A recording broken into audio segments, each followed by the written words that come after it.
Stop blowing kata. It's a beautiful day and good to have you on ATN Blowout, everyone. ATN Blowout is a station's network, a syndicated live network program where we hold conversation on special interest topic. We bring you news, events, and stories through correspondent reports. We do this through expert opinions and stakeholders analysis. So today on the show, our first point of call is an anchor's chat. Group frowns at unprovoked eviction of northerners in Imo State. And in Southeast, Biafrans must stop observing sit-at-home order from infiltrators. This is coming from IPOB. And in CBN, Tinubu appoints Jim Obaze as special investigator. And in ECOWAS, ECOWAS sanctions Niger, gives a 7-day ultimatum to restore Bazum. And in Adamawa State, Governor Fintri declares 24-hour curfew over escalating violence. On insecurity, Kaduna State, NEMA seek protection for its warehouse. On ministerial screening, it is USAT mission to confirm El Rufai as minister. This is coming from Sunny. And on subsidy removal, NLC says no perpetual injunction restrains workers from rallies. And still on subsidy removal, Catholic Bishop says the root of Nigeria's problem is massive corruption. All right, our resource person on the show this morning is Professor Lekie Gima. He's a professor of law, but he's here this morning as a compliance expert. Stay with us. We'll come back to you shortly on Anchor's Chat.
Welcome back to ATM Blowout. Talk of event unfolding in Imo State in the past 2 days.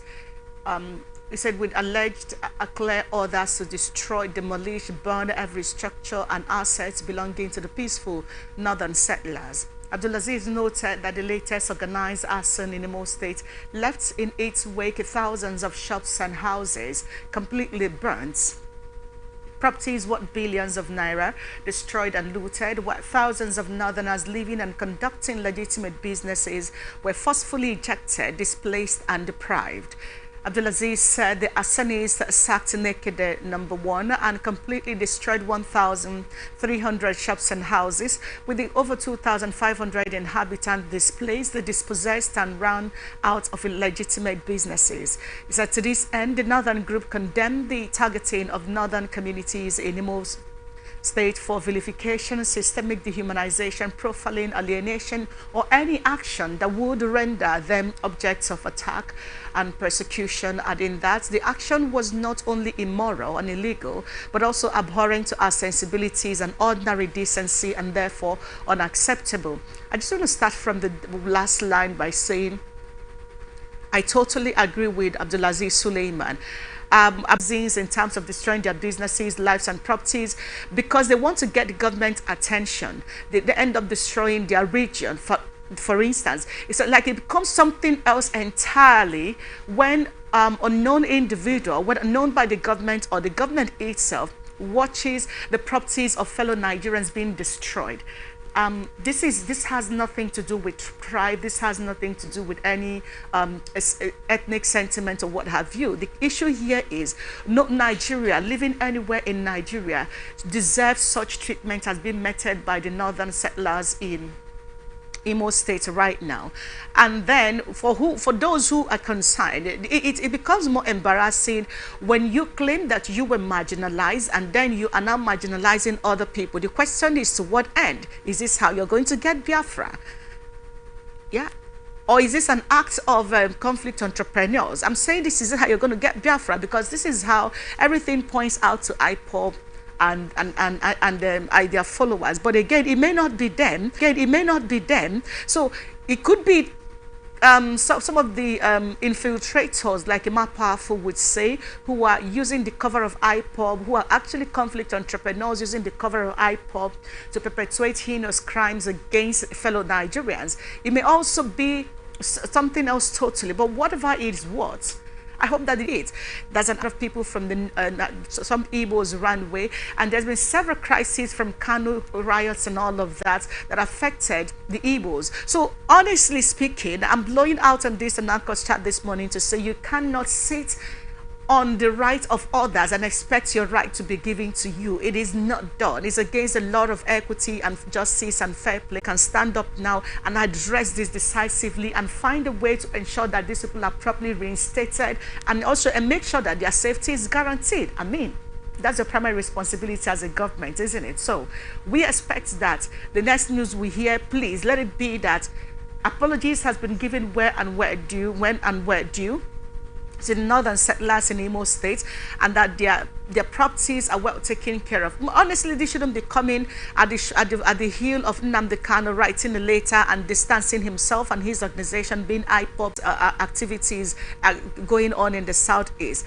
It is unheard of. It is unacceptable. This is inhumane for anyone to wake up and begin to destroy, target a certain ethnicity or tribe and begin to destroy their properties. The same way we condemn it in the north or in the west, we are condemning it in the southeast. And from ATM Blowout was saying, and cause charge, this is unacceptable.